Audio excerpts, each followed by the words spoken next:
Hello, Gulfport Mayor Sam Henderson here with you. We've got some news we need to share from both the local level, the county level, and the state level. So please bear with me while we go through some of the changes that we've seen this week in conjunction with our drastic rise in cases in the state of Florida.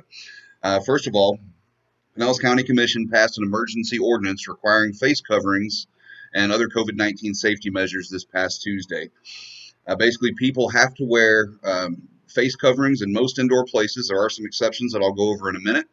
Emergency ordinance covers the entire county and takes effect Wednesday, or took effect this past Wednesday, June 24th at 5 p.m. Restaurants, bars must spread out patrons and prevent congregating and only serve seated patrons. Now, coming up here in a few minutes, I'll tell you about the state order that went out today that has some further restrictions, specifically in terms of bars and restaurants. So hold on for that. And of course, that supersedes the county order. So we'll get to that in just a minute.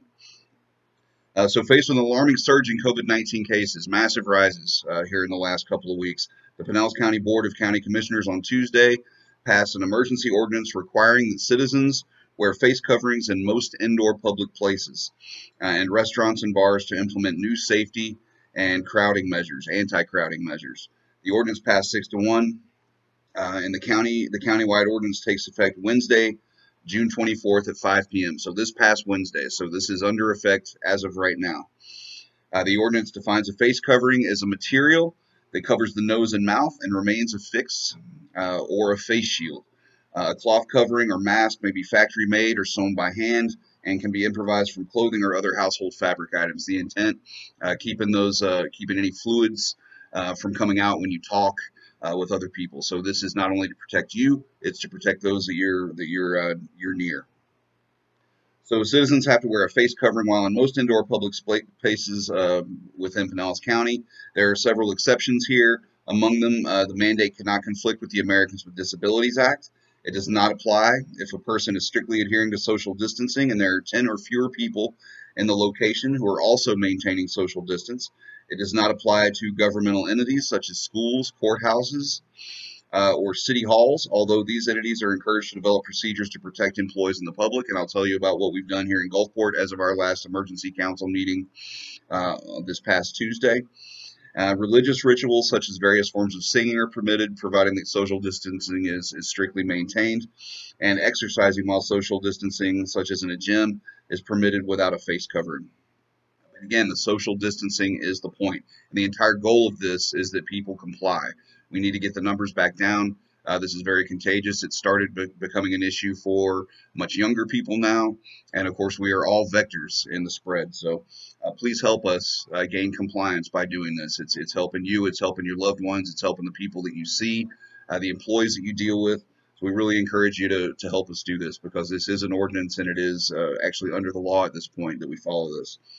So restaurant and bar staff must wear a face covering while on duty and while directly or indirectly preparing food or beverage, serving food or beverage, or having contact with a customer, regardless of where the food or beverage is being prepared or whether the customers are inside or outside. Customers can remove their face coverings while dining or consuming a beverage when seated and social distancing.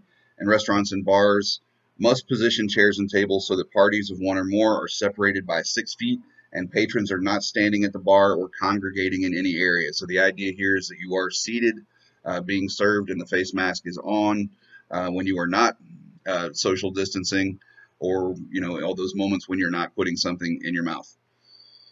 Retail employees must wear face coverings unless working in an area of the business that is not open to the customers and has social distancing measures in place. So there is enforcement action on this. Believe me, this is truly a really difficult thing to enforce. So we're asking people to comply. I know this is to some extent this health issue has been weaponized in terms of it's one side versus the other, mask versus non-mask. This is a health issue. This affects all of us. So everything we can do to slow the spread, to protect other people and protect ourselves is ultimately doing the right thing for people.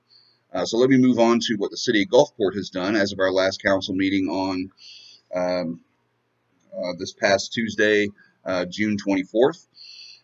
So the following activities are presently being performed or are scheduled to be implemented here in Gulfport. As of 5 p.m. On Wednesday, All visitors, patrons entering city facilities are required to wear a facial covering. Appropriate signage has been ordered, and that's going to be posted, but everyone needs to know this ahead of time. Whether the signage is posted or not, this is the current policy in the city of Gulfport. City employees physically interacting with the public or that do not have the ability to social distance from fellow employees will be required to wear face coverings unless in need of ADA accommodations. So, of course, we're going to comply with that. That's a federal level mandate. Police and fire staff are wearing face coverings and appropriate PPE when interpersonal interactions are occurring with the public.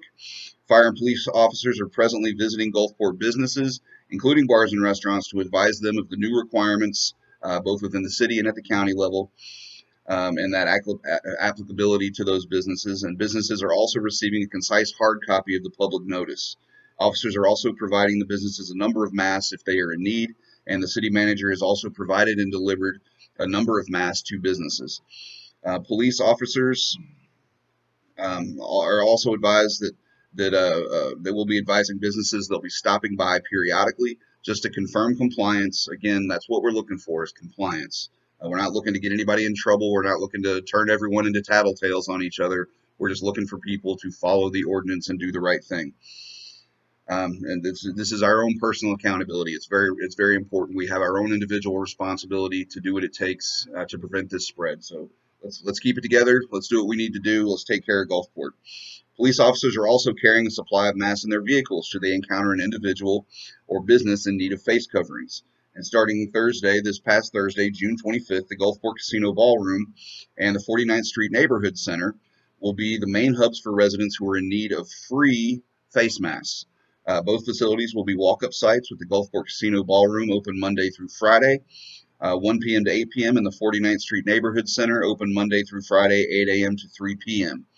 The Recreation Department continues to limit access to the center, with only program participants and staff admitted to the building. Staff continue to wear face masks with a child's use left to the discretion of the parent or guardian, and all children have their temperature taken upon arrival to camp in the morning. So we're checking people as they come in, and staff is taking the appropriate precautions. As previously discussed, we'll continue to limit access to city facilities until Monday, July 20th, 2020, where at that time we will reevaluate our current operational model and related environmental impacts. And city information is presently being published on our constant contact list, the city's social media outlets, and the city's COVID-19 webpage at mygulfport.us/COVID-19. So let's move now to the most recent information that we've received from the state level. So what we have here is effective immediately. This is effective immediately June 26, 2020. The Florida Department of Business and Professional Regulation has issued Emergency Order 2020-09 prohibiting bars from providing the consumption of alcoholic beverages on premises. Based on recent increases in COVID-19 cases and non-compliance with previous orders, the DBPR has taken action to suspend on-premises alcohol sales at bars. Secretary Halsey Bashir said in a statement, the DBPR believes this is a necessary step to take and protect public health as we continue working in partnership with industry and health officials to combat the virus. Emergency Order 2020-09 applies to establishments that derive more than 50% of gross revenue from the sale of alcoholic beverages. The establishments can continue to sell alcoholic beverages in sealed containers for consumption on premises. But if you are a bar, that means that if you're under that 50-50 rule in terms of your revenue with food versus alcohol, you can no longer have people consume that alcohol on premises. Licensed restaurants can continue to operate on-premises consumption of food and beverages at tables. So not at the bars, not milling around. As long as these vendors derive 50% or less of gross revenue from the sale of alcoholic beverages for on-premises consumption. So if you're a restaurant, people are now going to need to be social distance at tables, wearing the mask if they're not able to social distance. So all of these three orders, from the county to the city to the state, have now come upon us this week. And the intent here is to protect us. So if you need more information, please visit the City of Gulfport COVID-19 webpage at mygulfport.us/COVID-19 or call 727-893-1000. And again, visit floridahealth.gov if you need further information about statewide numbers, statewide changes to policy, and we'll try to keep you updated. So Gulfport, we've been doing this for a while now. We thought that we had kind of come through and we're on the beginning of some recovery here, but it turns out we're looking at the highest numbers that we've seen yet in this state, and highest by a long shot. So I encourage everyone to continue taking it seriously. It is an inconvenience to everyone, and our goal here is to protect you. And we are asking for your help in doing that, because there's a lot of personal accountability that comes with this, and we want it to bring out the best in us on an ongoing basis and not the worst. So thank you for what you do. Please help us to achieve compliance, and we will keep you updated as needed. Thank you very much, Gulfport, and I still believe we're going to come out of this. We're going to come out of this better for the hassle, but we need to do those steps now. Thank you so much, and take care of yourselves.